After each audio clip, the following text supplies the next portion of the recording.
جتنے غلط کام ہوئے ہیں وہ کس نے کیے ہیں؟ زنا کیا ہے انسان نے کیے.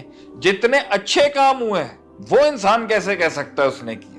اگر کیے بھی ہیں نا تو تقاضائے ابدیت اور تقاضائے سلیوری یہ کہتا ہے کہ جب میں کوئی اچھا کروں نا اللہ وہ کریڈٹ تجھے جائے گا، اور جب کچھ برا ہوگا اللہ میں تجھے ڈسکریڈٹ نہیں ہونا دوں گا، میں بلی چڑھ جاؤں گا اور میں نے ہی غلطی کی ہے. ربنا ظلمنا انفسنا، یہ آدم علیہ السلام کی معافی تھی، اللہ میری نفس نے ظلم کیا.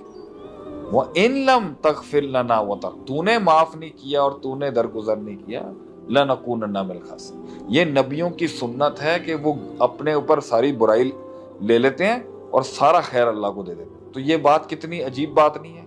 تو اس کا مطلب ہے میں سمجھوں کہ اگر کوئی غلط ہوا تو اللہ کی چاہت تھی.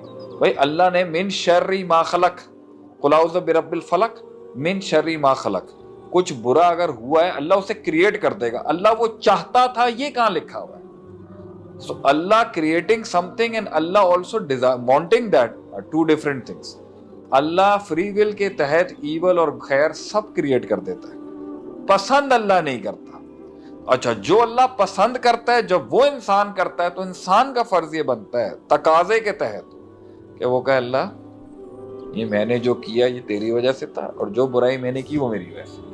یہ کلاس ہے، یہ بیوٹی ہے انسان کی. اور جب انسان اس لیول پر فائز ہو جائے گا نا کہ وہ اپنی ہر پرفارمنس کو اللہ کی دے اور اپنی ہر گندی پرفارمنس کو اپنے آپ کو دے، مجھے نہیں لگتا کہ اس میں اور ترقی اور امامت اور قیادت اور لیڈرشپ اور اس کی اس امپاورمنٹ میں مجھے نہیں لگتا کوئی دنوں کے اندر کام ہو جائے گا. اس میں مجھے نہیں لگتا کوئی رکاوٹ ہو سکتی جس کا یہ سوچ ہو جو ہو رہا ہے اچھا وہ میں نہیں کر رہا وہ اللہ کر رہا ہے، اور جو برائی ہوئی ہے نا وہ میں نے کی ہے، میں اس کی توبہ کرتا ہوں اللہ تو اس بہتری جو اس میں آئے گی وہ بھی اللہ کی وجہ سے. یہ ہے سٹریس فری مائنڈ سیٹ. یہ مائنڈ سیٹ بونگیاں نہیں مارتا، یہ مائنڈ سیٹ زیادہ باتیں نہیں کرتا، یہ مائنڈ سیٹ زیادہ چھلانگیں نہیں لگاتا، یہ مائنڈ سیٹ زیادہ اچھل کود نہیں کرتا، یہ مائنڈ سیٹ زیادہ ڈنگر پنے نہیں کرتا، کیونکہ اس نے پروو ہی کچھ نہیں کرنا.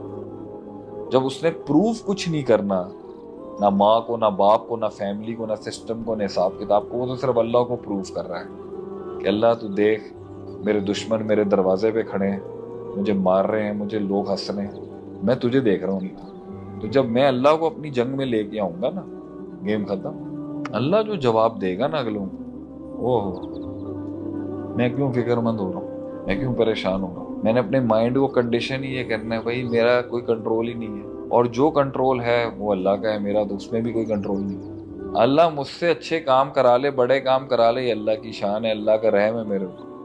اور اگر کچھ غلط ہو گیا یا کوئی کنٹرول نہیں اللہ اسے سدھارنے کی مجھے توفیق دے، اور وہ سدھارے گا بھی تو اللہ ہی سدھار دے گا. اللہ تو جب آدمی ایک سے اتنا جڑ جاتا ہے نا تو مخلوق پھر اس کے آگے جھک رہی ہوتی ہے، تو اس نے کسی کو پروو ہی نہیں کرنا، اسے کسی کا زخم کسی کا چھرا کسی کی منافقت کسی کا کفر اسے بودر نہیں کرے. What will keep him focused کہ I have nothing to lose. میں جیت گیا تو fair enough، میں ہار گیا میں مائنڈ میں پہلے ہی ہرا چکا ہوں اپنے آپ کو، تو مجھے میری تو ہار ہی نہیں ہے کسی چیز.